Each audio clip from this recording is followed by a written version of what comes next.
Hello everyone, it's the end of a long weekend here in London. Welcome to Picko's pen walk. I'm not allowed in the pit lane. It's they're deconstructing, so I can't go in there without a hi-vis on. So I'll do my notes from here. I'll just stand here and it'll be fine. So it'll be a little bit quicker because I don't have to walk, but that's the joy of the pit walk. Like, I get to walk past the teams and talk about them, and now I have to stand in front of here and do it instead. Right. Oh no, can't say that. Bleep that, Ed. Bleep that. Okay. I'm going to sound like Mitch Evans stuck behind David Beckman. Shall we start with that then? Because I'll go in normal order. David Beckman, he got a point. Huge for him, so congrats, and avoids being the second non-full-time driver to not score a point. We'll get more onto that later on. Dan was annoyed about the penalty for the contact. That was with Norman Nato.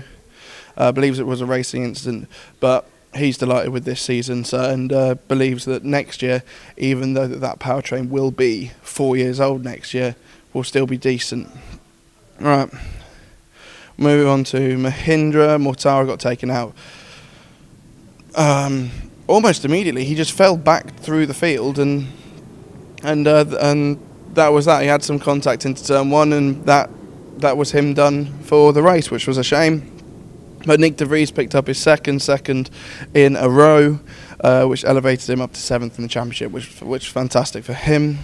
And Mahindra ended up 4th in the constructors as well, and for a team that was 10th 2 years in a row, mega. So well done to the entire team up at Banbury. Huge for them. Right, Lola. 2 points for Lucas. Fantastic job. Ends 9th today. And yeah, I mean, that was always going to be a learning season for Lola Yamaha Apt. So yeah, and Lucas described that race as a miracle. The fact that they got points. Car had no grip, and apparently, if the grip is worse, like it was in Berlin, the car feels better. So that's something that I feel that they need to work on for next season. Maserati, they had so much pace this weekend. They were into the duels, both cars yesterday. Van Dorn was in the duels today as well. But it just wasn't to be. They ended up 12th and 17th, and they dropped behind Envision to finish 9th in the championship. So yeah, not a great year for them. Obviously the high point for them being Tokyo, but nothing really to shout about this year. And then, my heart breaks. McLaren, last race in Formula E, and it's a double DNF. End of an era, and that's heartbreaking for them. I did speak to Sandberg, and I almost teared up. I was trying to hold it together.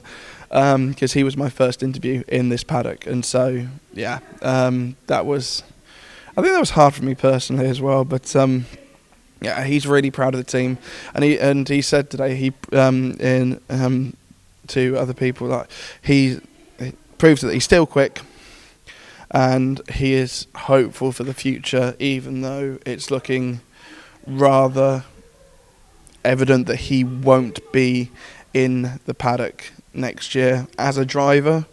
Maybe as a reserve, maybe as a development driver, we'll have to see. But a sad end for McLaren in Formula E.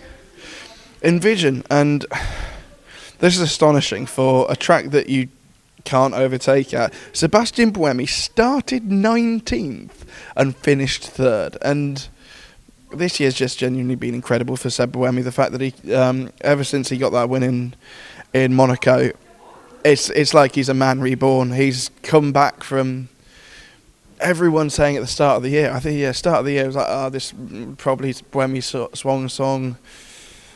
Yeah, it's not to be, but another podium. It's fantastic stuff from Seb. So yeah, huge congrats to him. Wasn't to be for Frines. He ended 13th, and I'm sure he'll be happy to see the back of this season. He wasn't excited for this weekend, and admittedly did manage to get those points yesterday. Managed to keep them, which was the important thing. That he said that he would because he spoke to me. So purely my impact. And then let's move down to Andretti. This just feels so weird. It's just not right without the ambiance of the pit lane, which is annoying. I hate builders. Right. And so Andretti.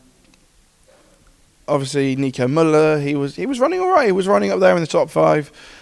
Took his attack modes really strategically well to get up there, and then came together with Ollie Rowland down at turn 1, which was a shame for him, for both drivers.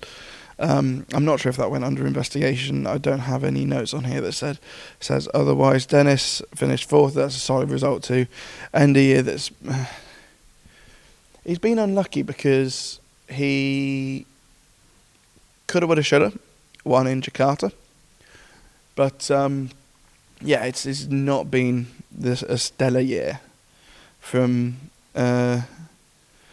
Dennis, and Muller wasn't happy yesterday. So I'd be surprised if that team changes for next year in terms of driver lineup, but strange things have happened. We now move over to Nissan, who have had such a torrid weekend. Only 2 points for Norman Nato yesterday, and Ollie Rowland, as we mentioned, got involved in that accident with Nico Muller, and Nato looked like he was going to steal that point away from David Beckman, but Beckman held firm, and it meant that Nato ended 11th, just outside the points. DS Penske, they came into this weekend 3rd in the championship, and they dropped to 5th.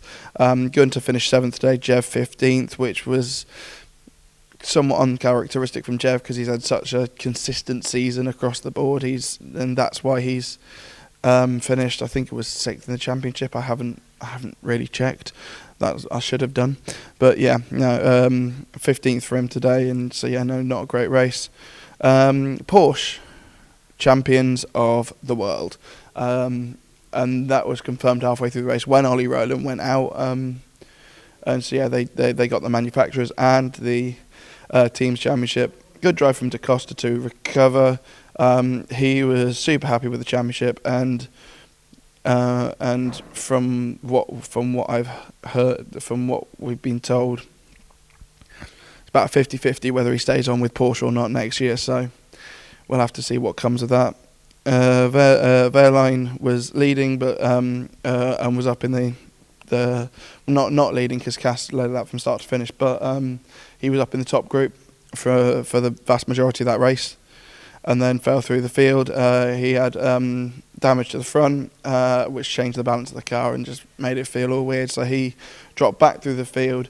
He was running around P10, but then got elevated to P8 through penalties and everything. So yeah. And then Jaguar, what an end to this season. To win 5 races in 6 is genuinely phenomenal. And so if this is their so-called season from hell, like they had at the start of the year, and then most people write them off, I dread to think what a good season is, because they came second in the team's championship, which is genuinely remarkable. Cass ends up second in the drivers' championship as well. A phenomenal end to the season from them.